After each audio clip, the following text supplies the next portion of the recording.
Hello, LionBolt Kingdom.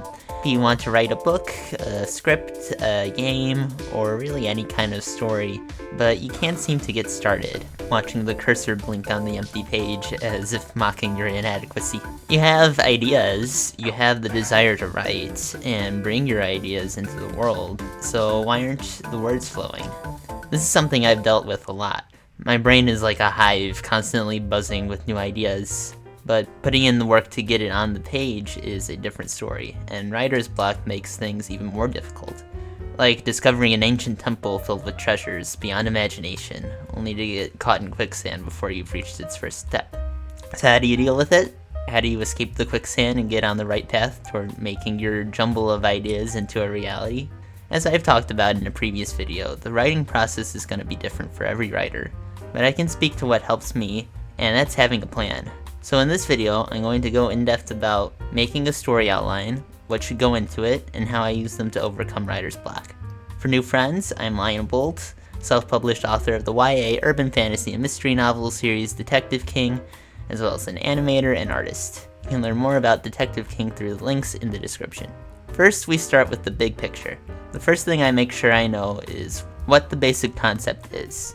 The premise, the protagonist, the antagonist, otherwise there's no story there. Once that's established, I fill out the 5 basic points in the story that make up the core of the plot, starting with the end, ironically. It's hard to start backwards, but it really helps to establish where everything's heading from the get-go. You'll know what happens at the end, so that you can focus on building up to that climax throughout the story. Then I go to the beginning and figure out how the story begins, how I want to introduce the protagonist and the conflict. The inciting incident is what gets the story going. Maybe someone's cat gets kidnapped and the protagonist spends the rest of the story trying to get it back, or maybe an attempt to catch a certain thief goes wrong and our detective must devote the rest of the book unraveling mysteries with his job on the line. Then it's a good idea to establish the midpoint of the story. A midpoint reversal is something that turns the action on its head and makes the main characters have to deal with the conflict in a new way. And finally, figure out what leads into the climax. Do they find the supervillain's secret lair and sneak in for a final showdown? Maybe the main character realizes their romantic feelings and rushes to the airport to stop the love of their life from leaving forever. For each of these, I'd make bullet points with maybe a few sentences describing each plot point. This is the base skeleton of the story. Next, you're gonna flesh it out a little more. What are the scenes that connect the major plot points? You can bullet point them too, then write out what the film industry likes to call a treatment, where you get a little more in-depth about each scene, maybe a paragraph or 2 if needed. Now you should have a clear idea of what actually happens in the story, where it's all going, and how to get there. How much of it you discover and fill in as you go is up to your writing style. In a previous video, I talked about how I see there being 3 places a story idea can start from: a character, a premise, or a setting. I think which of these you start with will influence the focus of the story, and that'll probably be reflected in the outline.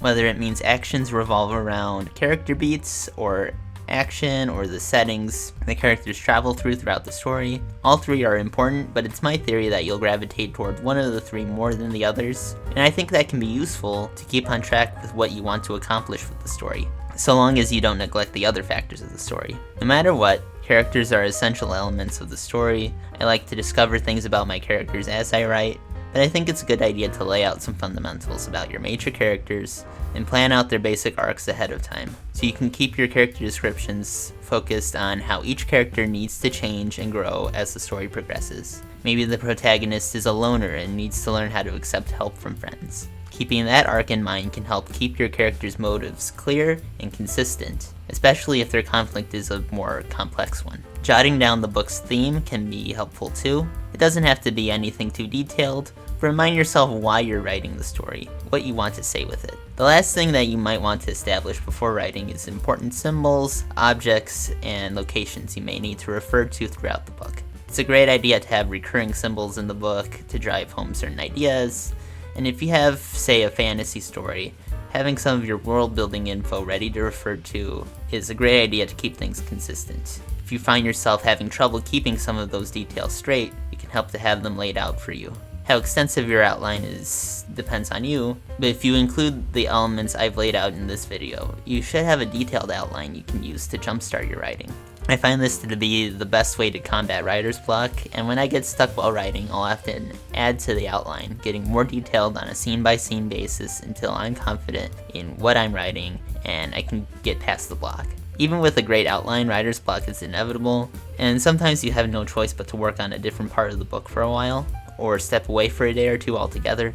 But if you struggle to get started, try writing an outline. Try filling out those details on the story, the characters, make sure you know where the story's going and how to get there. And you should hopefully be in a better position to make your ideas a reality. What stories are you all trying to get written? Did I miss anything, or do you have any tips from your experiences? Or are you not a writer at all and are just interested in how the process works? Either way, leave a comment below. Likes and new subscribers are greatly appreciated. See you in the next video. Go out and create something today.